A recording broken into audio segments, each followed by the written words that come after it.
thanks for inviting me today. I'm excited to be here.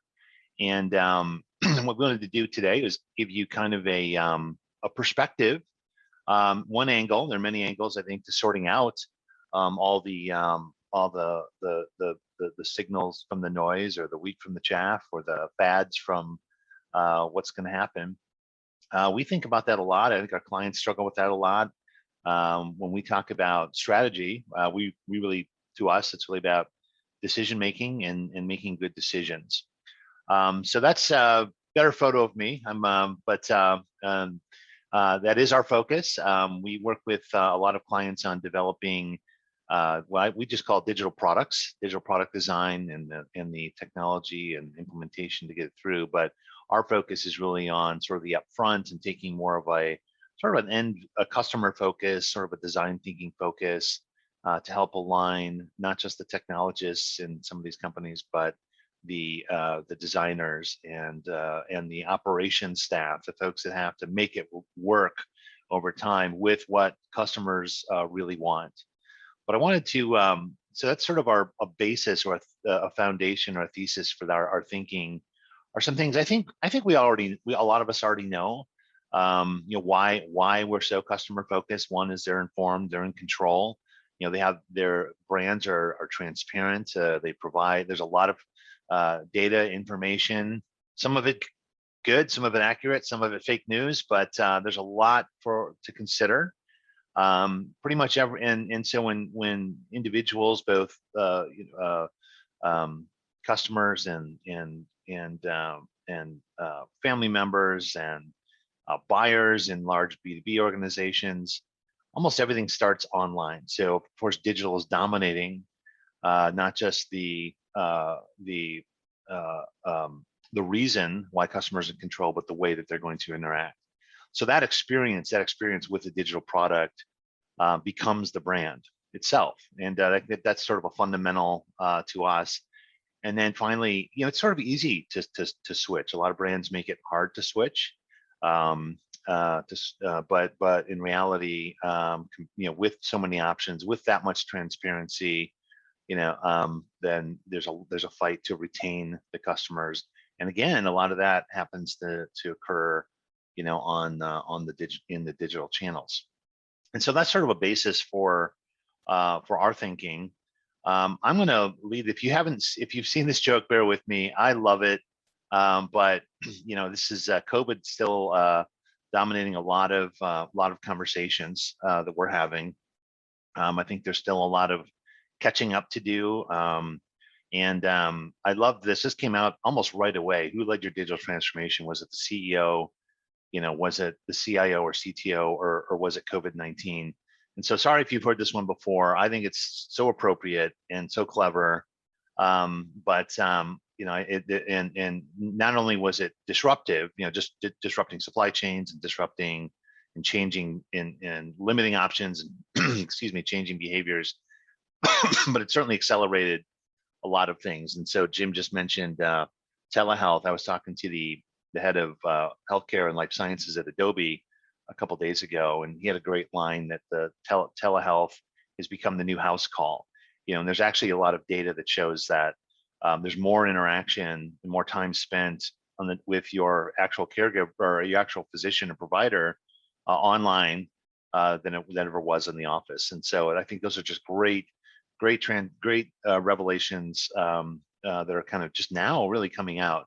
So I love this concept. I'm going to borrow Doug found some great data from McKinsey also that we love, and I think reinforces this idea of customer centricity. And that is that the overwhelming percentage of people who've tried or implemented or adopted a new shopping behavior, I can speak, during the pandemic. So my father, who's never done click and collect at his grocer, kind of had to do it. As something he had to learn. There was a learning curve for sure, and so it's something I think a great example of what he and many others are doing. I'm kind of become a DoorDash regular. Sadly, that's not the best option, but for the waistline, but super convenient. And of course, of course, there's a trend for more digital interaction that just obviously shot up in 2020. But here's where I think I got really interesting. When you think about the behaviors that organizations are adopting and the ones that are going to continue, McKinsey shared this data. I put it on this plot because I wanted to kind of hone in on, what's going to matter the most in this upper right-hand quadrant. And certainly remote work. Jim just mentioned the disruption in working styles and in the employee experience. But and certainly online purchasing, of course, that's put stress on supply chain and delivery. But one of the thing, the point that stuck out to me was how customer expectations have changed and changed rapidly. And this is really sort of the center of our thinking. And a few years ago, we were inspired by this quote. I don't know if you guys have seen this from Bridget Van Kranligen of IBM. We use it all the time. I think I hear it all the time. This is almost mainstream right now, but that the last best experience that any consumer or prospect or even employee has anywhere becomes the minimum expectation they want everywhere. And we love this. This stuck out to us a lot. And we said, how do we take a really snappy quote and turn it into reality? And so we spent a lot of time exploring that, and I want to share it with you. And it kind of also rooted in this one. I try to avoid Bezos and Jobs quotes, but it was unavoidable just because it was so succinct. And that is, yesterday's wow. What happened yesterday? What was expected yesterday? Or what was unexpected and interesting yesterday just becomes ordinary today. And in fact, almost expected. And there are a couple of models around this. The one that kind of inspired us it's a little too noisy. You guys may have heard of it. Is the Kaino model, K-A-N-O, and it's a great model for kind of sorting out the elements and product features that are expected or unexpected, and how that impacts expectations. I thought this is a better model. This is from MIT, and this is the idea of this zone of tolerance. So if you think about things that are happening today, that as they move, they really shift from right to left, or maybe the zone is shifting from left to right. But if you think about personalization, which every one of my customers is trying to figure this out, doing varying degrees of success. But if you think about the old days with zero personalization, and I'm just classifying this as, hey, take a number, and we'll get back to you. That's a little harder to deal with. We'll talk about why those expectations have changed. Today, if I'm sort of remembered, someone remembers me, that's kind of nice. That's a warm feeling. Down around the corner, you're going to predict what I like. If it drives convenience, great. And it kind of continues on. You see, channel strategies of physical store moving into more omni-channel. That's becoming expected. When I place an order and I want to know what's going on 2 minutes later, I expect the call center to tell me. Tolerance or expectations for shipping times, which have suffered a lot over COVID. They'll come back, but we were on a path to same day or even 2 hour delivery. And then, if you think about a feature on a car, the old days where I have a personal, I like this one personally because, cruise control been around for a long time, very simple. I bought a car a few years ago that had something called adaptive cruise control, where it sort of watches the car in front of me and adjusts the speed accordingly. I didn't know that. I didn't even know that feature was there. I was blown away, and now I won't buy a car without it. And then I'm excited about what will ultimately be autonomous vehicles, and someday that will be a high expectation and will be considered table stakes for the future. So some samples of, I think, how this sort of plays out a little bit in reality, and I wanted to, I arranged a few experiences and a few features that I think sort of define what people expect and kind of what they're also used to, and we'll contrast these. And I think this type of reaction, this type of analysis is I think a critical part of not just good product design and experience design, but also planning and making smart decisions about wading through the fads and the noise.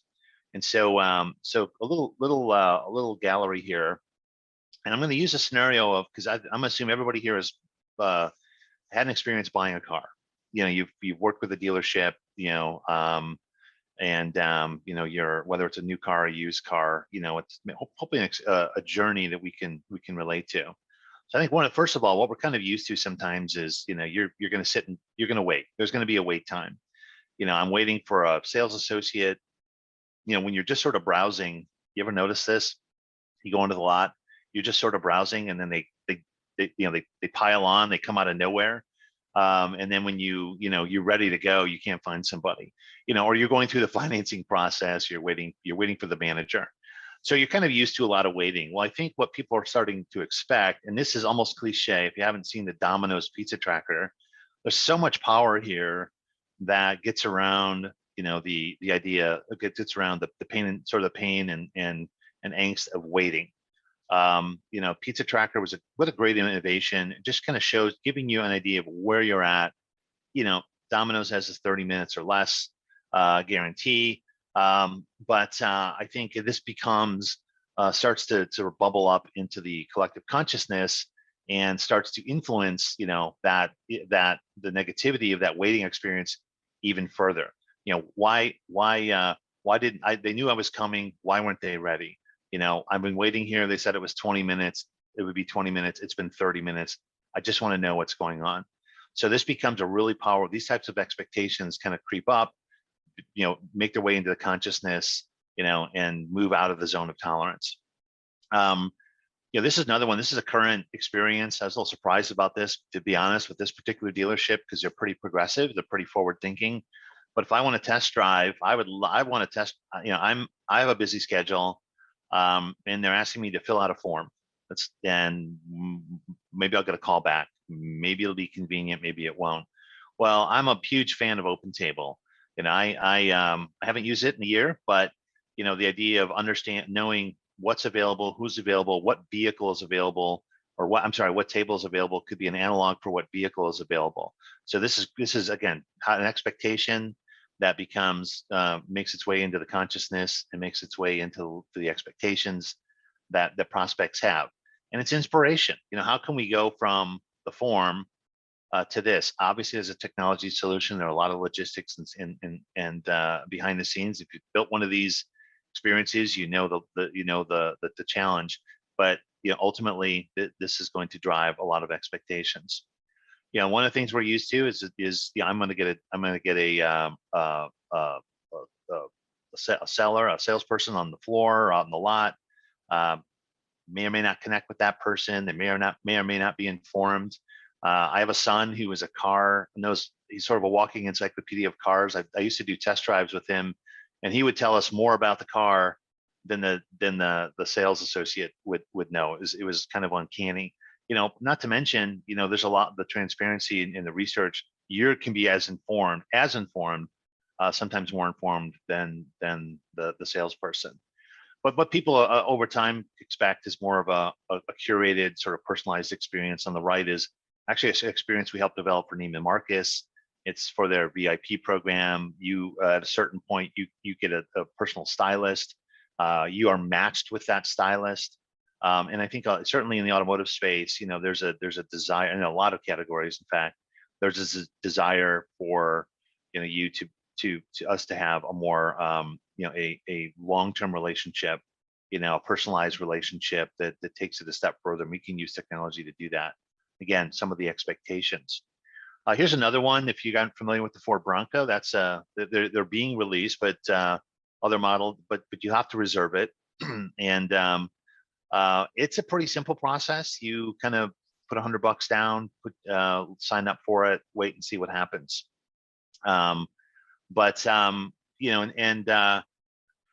The Bronco, I know, is interesting. They've done a great job, like a lot of cars, a lot of OEMs. They've built key models and they have options packages. But Reebok has done a really cool experience called First Pitch, where they're crowdsourcing designs, and when they get to a certain number or certain quantity, they'll build it. If they don't get to that, it's sort of a Kickstarter experience.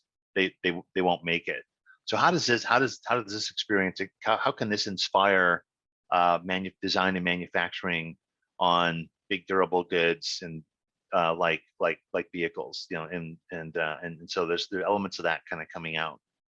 Finally, Barn, it's just sort of on the fringes. There's a great email service. I love the simplicity of it. If you're a car person like me, Barn Finds, it's just this daily email of stuff that's out there. Really unique stuff, mostly older cars that are available. And there's another brand called Rue La La and Gilt, and this is sort of a short run. You can see some of the elements of the urgency and the experience of the shopping experience in this visual experience. You can see where these sales are ending. They have very short run. These are closeout sales, but it's the same idea of sort of scarcity. So how can we take this scarcity, this uniqueness, in something like a Barn Finds, and adapt it to fashion? And there are a lot of other brands. If you're familiar with the brand Supreme, they do the same thing. Very limited run. It's a supply and demand thing. But again, the experience can drive expectations.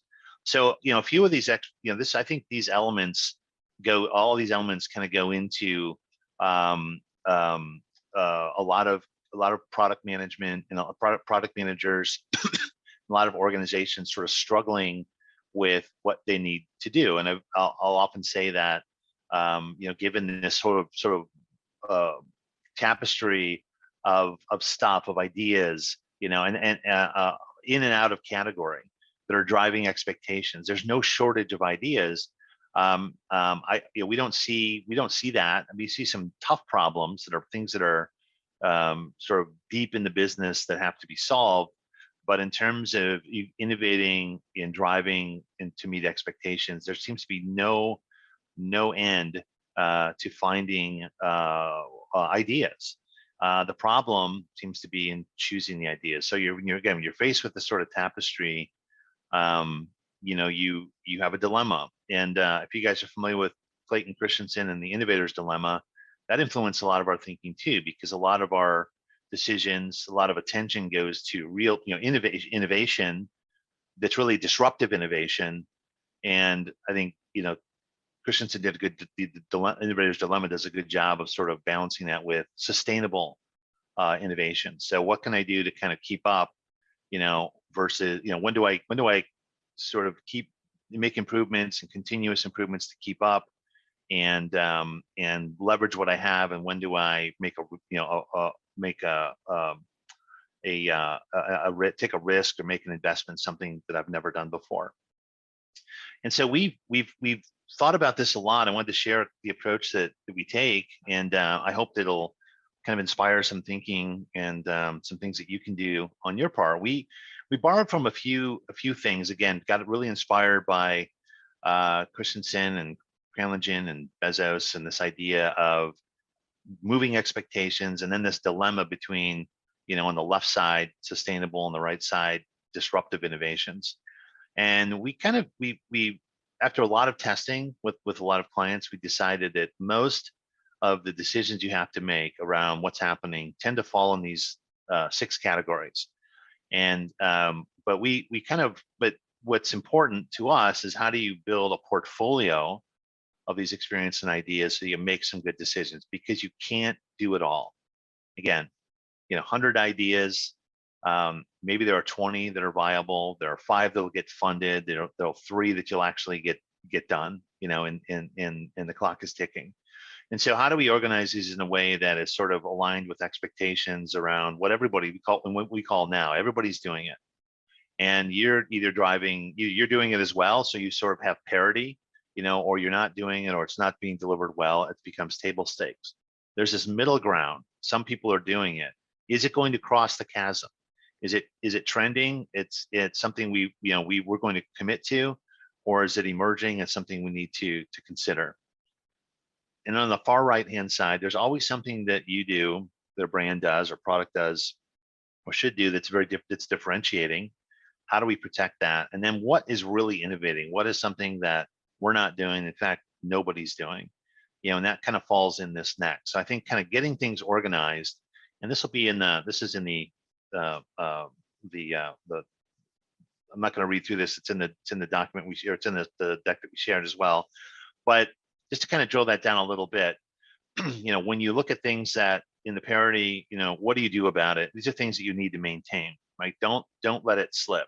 If you're driving 2-day shipping and your peers are doing 1-day shipping, parity means you got to maintain with the crowd. If everyone's doing 2-day shipping and you're still at 5-day shipping, that's probably something you should fix or consider fixing. Fix is a broad term, to meet table stakes. When you're trending, let's make a decision. Is it going to go forward? Are we going to drag it across the chasm or not? Is it something we should pilot in a small way? Differentiating, how do you protect it? How do you reinforce that experience, that feature, that capability? And then where do you invest? And then finally, how do you divide this up? Because you have to make tough choices, and it's not always an A or B decision. And if you're building a product portfolio, it's probably a diversified portfolio. We start with 70-20-10. We start with about 70% of that investment is in now, maintaining and operating what you have, 20% in new, and 10% has always been kind of a rule of thumb, I think, from an innovating and differentiating perspective. We call it the innovation tithing. But depending on where our clients, we may mix that portfolio a little bit. Everybody's a little different. But again, the key elements are to get the ideas on the table, figure out which bucket they fit in, figure out how you balance that portfolio, and make those decisions. And so a couple steps in how we do that. When we talk to clients, a lot of this is driven almost before what we do anything. A lot of clients will want to know, well, what do my customers think? And we start with, well, what are your competitors and comparables doing? That might sound counterintuitive, but it's actually a great way to kind of understand those expectations. And for us, it's narrowing the amount of research to do. So it's very expensive to run and some brands do this to conduct what can be a 6, even 12-month research project. And some of our clients do that. The problem with that is that by the time you get 6 to 12 months of research conducted, the world has moved on. It has a half-life. And so this becomes a really focused way for us to narrow that, the scope of that research and study, so that we can focus on what matters. So what we'll do is and this is kind of a broad fictional idea. If you look at the brand on the left-hand side, so this is the product or the brand in question. We often start with a customer journey, and that customer journey, this is just a very broad generic one. They're going to go through an entire shopping journey, but it might just be onboarding. It might just be owning and operating a product. It might just be renewing service. It might be in a utility. We work with move in, move out quite a bit, right? That's a key. It's 90% of the interactions. So we're going to carve out a customer experience and a journey that's relevant, and we want to inventory. Well, what are you guys providing? What sort of capabilities, features, and experiences are you providing? And then we would take a limited set. We often look at direct competitors, and that's great to know. More brands than ever are saying, I don't care what my competitors are doing. And I say this sort of tongue in cheek. They'll say, I don't want to pick on anyone, but even something that's sort of obscure. We're working with a brand that builds fire alarms, the electronically, digitally connected fire alarm, fire suppression systems. And they'll say things like, we want to be the Apple and Amazon of fire protection. That's great. So as sort of tongue in cheek, everyone looks way outside their category. Sometimes I'll argue, I think Amazon is a good comparable, just because they are in so many categories and so many emerging categories. But sometimes you have to look out a little different. Sometimes, we'll look for a business that has a similar model or a similar shopping model or something completely different. And what we're trying to do is find where those expectations are coming from. And again, I use the example of Opentable. If I just booked a dinner reservation with Opentable, and 5 minutes later I have to book a doctor's appointment, that's certainly informing my experience. So we look for these sort of related, abstracted types of experiences.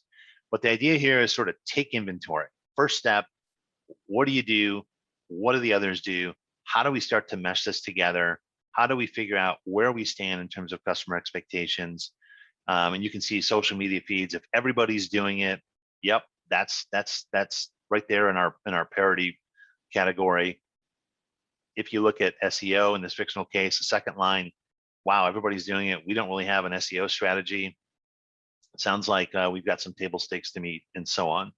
So I think that's a key first step.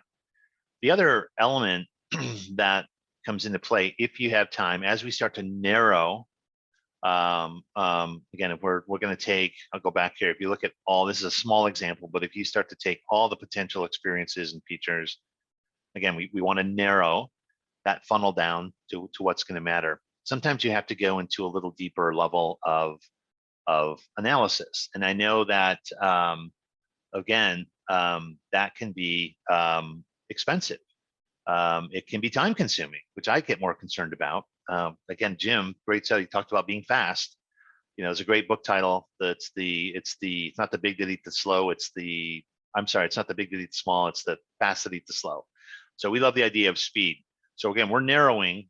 What we're doing with this inventory is really kind of approximating expectations.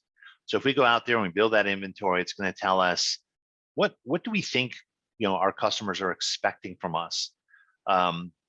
And, you know, to put some measures on that, you know, I'm really just sort of drawing a simple percentage. And that'll give me a pretty good shot at kind of figuring out where those fit in the 6 buckets. The other thing that we might want to look at is sort of achievement. And this is a tricky one to sort of describe. We call it sort of the degree or the extent of the experience. So if I go back to say like find a doctor, and some of you may have done that. There's some great find a doc tools. You know, when those started out, you know, if I'm doing it, yes or no, but am I doing it to what extent? If I'm just finding a doctor, literally, it's a search term, it's a search field, and I'm getting a doctor's name and phone number back, that's a good start. But again, that level of achievement may be way, way behind in the zone of tolerance. And so as I understand and wade into whether we're doing it or not, whether others are doing, there may be more sophisticated tools. So if I can, and I work with some provider systems that are going as far as not just finding it, but scheduling in the same experience, in the same session. And of course, that takes a lot of lifting, but you know, we're certainly trying to drive that convenience. We're trying to drive the traffic and get the appointment, and then maybe be reminders, right? Make sure a lot of people book appointments and don't show up. So how do we make sure that you know, I'm reminding, I'm providing directions. I might coordinate a parking spot, or believe it or not, a valet. Or maybe even a ride. Maybe I'm going to book, you know, an Uber to take me to the appointment. So some of those can get much, much greater levels of achievement, you know, and that can factor in to the level of expectation.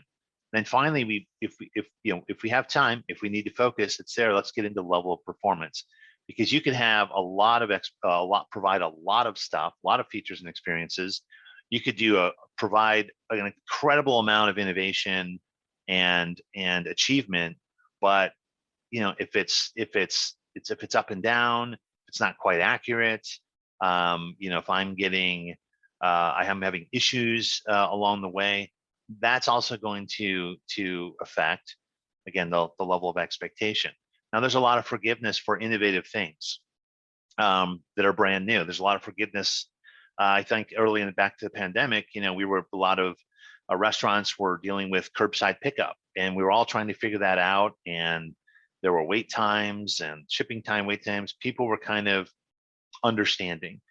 As time goes on, you know, there's a less tolerance. Hey, haven't you worked out the bugs yet? And so that level of performance becomes less tolerable. And again, because there's a higher level of expectation. So as we kind of tie these together, you know, you can make your assessment as sort of complex as you need to. So here's an example of how we'll put that together. And again, I hope you can use these tools to kind of figure out where you stand. If we had done that analysis in our sample, very simple journey, I've aligned these, again, I mentioned social media feeds. Yep, we're doing it. Everyone's doing it. Great. SEO, boy, we really gotta, turns out we're missing out, and that's something that we need to follow up on. But you know what? Same day shipping and priority support agreements. We'd love to do it someday, but I have to draw the line somewhere. And again, that's getting it into making some baseline decisions about, the distribution of your now, new, and next is going to go a long way to helping you make those decisions. But getting the transparency about these in the first place is the first step. And then you continue to make, evaluate these. What we do a lot is to finalize this. You may be deciding on, this may be budgeting for next year. This may be a tool that you use to sort of define an MVP. It may be a tool that you use to design your roadmap, your product roadmap. The key is to narrow. And so again, iteratively narrow. So in this case, we're going to put, from left to right, I've got 4 things in now, I've got 2 things in new, and I've got 1 thing in next. So that's my workload. Do I need to do the due diligence? How much design do I do? How much evaluation? How much research? How far do I go? What's it really going to take? That's the next stage in this process. But what I hope I gave you guys today was maybe even a scalable way to evaluate and make some of those tough decisions and those choices. Right. So I'm going to hop back out to the chat, and I don't know if we have any Q&A, but doesn't look like it.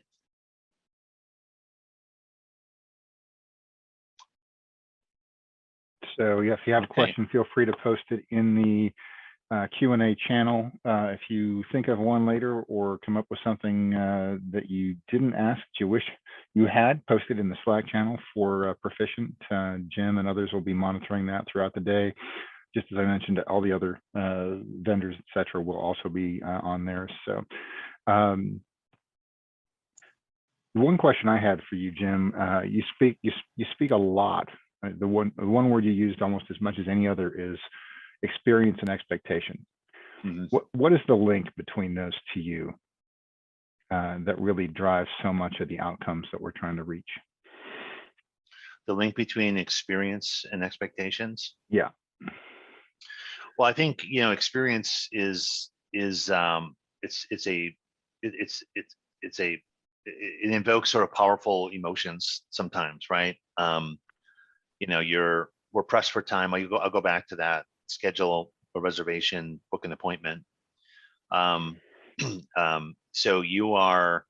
I'm just making up a scenario. You might go from, the happiness and joy of getting a reservation to, wow, I've got some bad news and I've got to find a specialist, right? Sorry to be so dark, but that can be and you're frustrated. There's an urgency, there's a frustration, there's an emotion, and I think that's why experiences are so powerful, because they stick, right? I'm excited I got this reservation. I'm excited. I'm looking forward to my daughter's graduation. I'm so proud of her. I can't wait to celebrate. We're going to surprise her. That's elation, that's joy, and that sticks. And so there are expectations that come with that, and that was a great experience that was associated with it. If I have, if I'm concerned about my loved one, I've got an issue, I've got, there's something's going on, I've got to get in and see a doctor. I have fear and trepidation about that. How can that experience ease that trepidation, remove the friction, and so the power of emotion, and this is why human-centered design is so important and so challenging, frankly, is because it's got emotion wrapped into it. And I think those are, I think that's why, that's why there's such a focus on the experience. That's why, because of that correlation to emotion, and that's why, folks that, the role of the CMO, for example, is so tightly coupled to experience design. And it's, when before it was, sort of about logos and advertising, so we think that's really critical, and applies to a lot of categories, and even B2B. I don't want, there's consumer examples. We use them a lot because we can all identify with them as consumers. But even on the B2B side of things, if you're buying, I don't know, iron ore, or you're fulfilling, the back shop, it may not be that doesn't have the same effect, but and you're spending other people's money, and there's a lot of psychology around it, but that matters as well. Yeah. Often think about the experience as the mechanism to fulfill expectations as well. Yeah. So, yeah, that's well put. Well put then. All right. Other questions that anybody might have, again, feel free to reach out to Jim either through his contact information through the Slack channel, or anybody else on the board can certainly point you that way. Thanks again, Jim. Really appreciate your talk.